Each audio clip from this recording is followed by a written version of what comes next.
What's up, peoples? So, hey, the art of happiness. Let's try to look into that some more. Because we all want to be happy. But still, distress comes.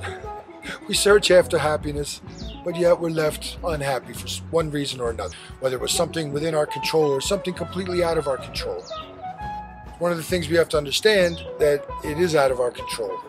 Our destiny is set as to how we're going to experience happiness and distress. So don't think we're alone. You know, everybody goes through it according to our karma. Karma just means action. Human stage of life, we got a great chance at like working on our karma. So how do we do that? So first we have to understand the three modes of material nature. And those three modes are goodness, passion, and ignorance. But we're under the influence of these three modes with everything that we do, every decision we make, everything that influences us. So all of our intentions, you know, when we move, are either under the mode of goodness, under the mode of passion, or the mode of ignorance. At any given time, like levels, these three things, you know, could be set at different levels.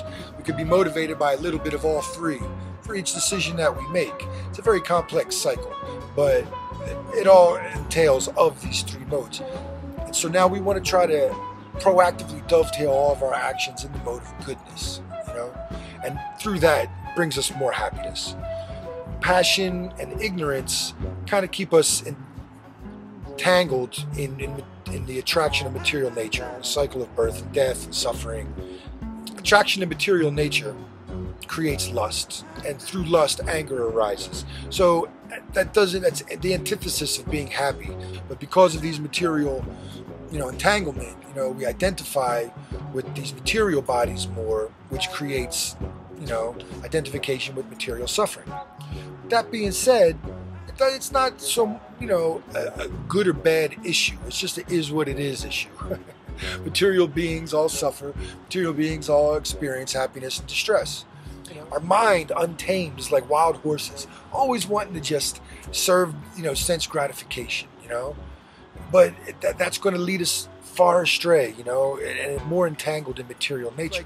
It's like scratching your skin, like, ooh, this feels nice, and you just keep doing it, and eventually it doesn't feel nice no more, but eventually there's blood. You know? Happiness comes by dovetailing our spiritual knowledge with our material situation at our present moment. We give up things that are a stumbling block to our happiness and to our spiritual progress. It has to be the same.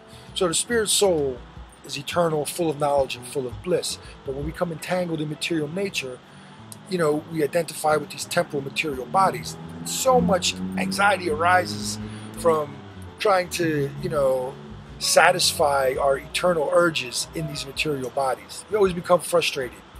When we identify with the material body, we want to long for something more spiritual and eternal, and our endeavors always fall short because everything made in the material world is bound for destruction. So this frustration builds over lifetime after lifetime. You know, all this stuff is a spiritual science that got well delved into like thousands of years ago. How do we become happy in the midst of all this material cycles of birth and death, which we call samsara in the Vedas? And my guru taught the ways to chant the name of God. So by chanting his name, he comes to you, and that empowers us in our natural spiritual tendencies.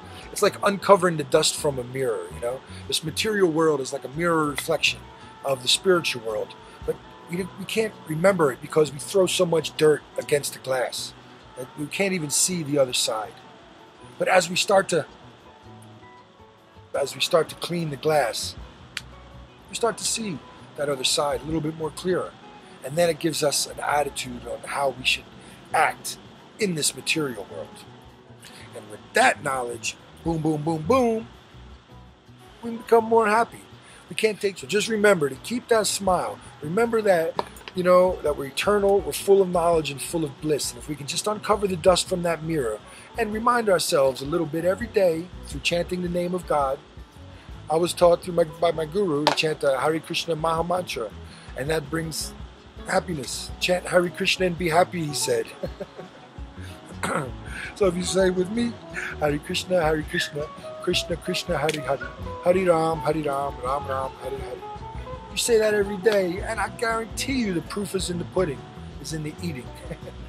So eat it and be happy. Start chanting. Sit down in a quiet place before the sun rises and chant. And you'll see, your mental capacity will be more tolerant for the rest of the day, you know, and especially in these COVID conditions. We could use something that'll ground us, you know. But right now, just chant. Chant every day. Chant every day and you'll be happy, man. Keep it up. Keep it up. Don't let it slip. Do it every day. Do it as soon as you get up. Chant, chant, chant. Get yourself some beads. Very helpful. Sing.